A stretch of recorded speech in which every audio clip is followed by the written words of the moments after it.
Baik, kita mulai. Sebelumnya, Assalamualaikum warahmatullahi wabarakatuh. Selamat malam rekan-rekan sekalian. Pada kesempatan ini, saya akan mempresentasikan makalah saya sebagai tugas dari mata kuliah Komunikasi Data yang berjudul Analisis Implementasi Teknologi Komunikasi Data Era Sekarang kepada Perusahaan mie instan. Studi kasus ini di tempat kerja saya sendiri, yaitu PT Prakasa Alam Sedar yang memproduksi mie instan ya.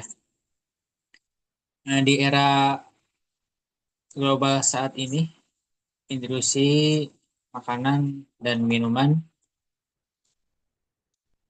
khususnya sektor mie instan, dituntut untuk bergerak cepat, efisien, dan berbasis data dengan skala bisnis internasional yang mengoperasikan puluhan pabrik di dalam dan di luar negeri. Serta menjangkau puluhan negara perusahaan, tidak lagi bisa mengandalkan metode konvensional ya.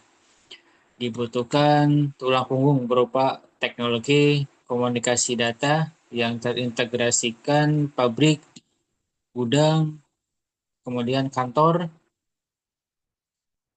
cabang ya, hingga mitra pemasok dalam satu ekosistem digital yang mulus.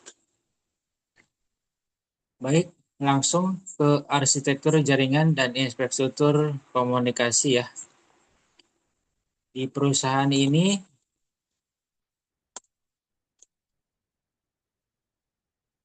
bagaimana cara perusahaan besar ini menghubungkan seluruh unit bisnisnya yang tersebar secara geografis ya.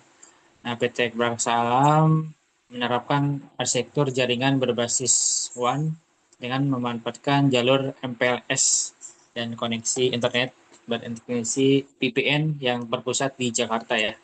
Nah, selain itu, pada lapisan operasional, perusahaan membinasikan IoT, sensor pintar pada lini produksi untuk memantau suhu, penggorengan, dan kecepatan mesin secara real time ya. Kemudian RFID atau barcode untuk pelancaran bahan baku dan produk di gudang. Setelah itu menggunakan GPS tracking ya untuk memantau armada pengiriman secara langsung demi memastikan ketepatan waktu distribusi.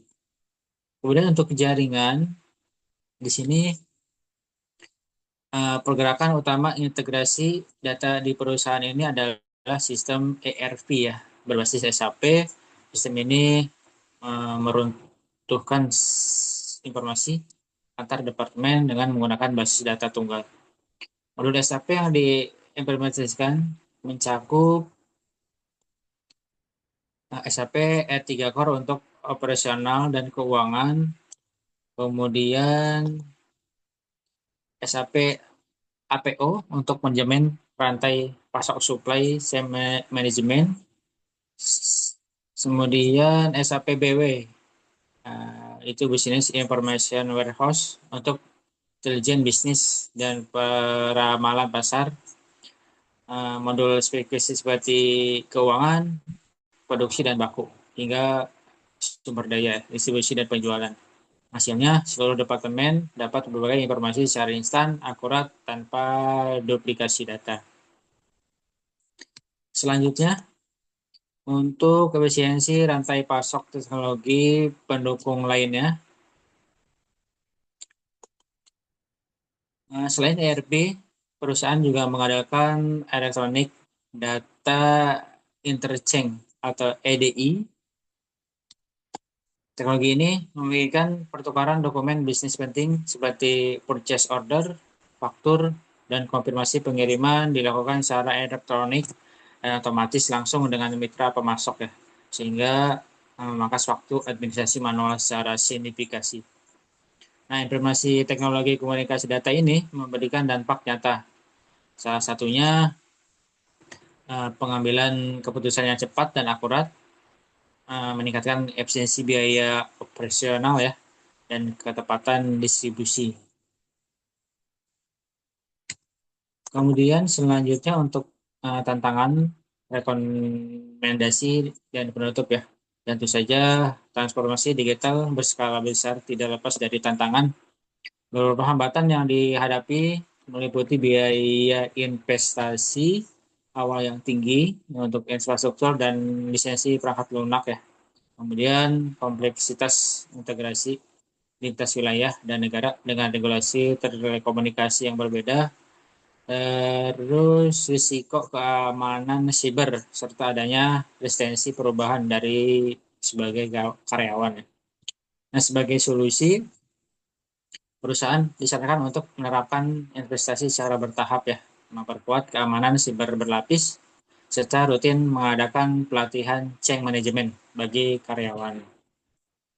Nah, kesimpulannya, informasi teknologi komunikasi data yang komprehensif mulai dari jaringan WAN, MPLS, SAP, EDI, hingga IoT merupakan kunci utama dari PT Prakasa Alam Segar dalam menjaga keunggulan kompetitif, efisiensi operasional, dan dominasi di pasar global. Sekian presentasi dari makalah yang saya buat. Terima kasih atas perhatian rekan-rekan sekalian. Nah, sekian. Wassalamualaikum warahmatullahi wabarakatuh.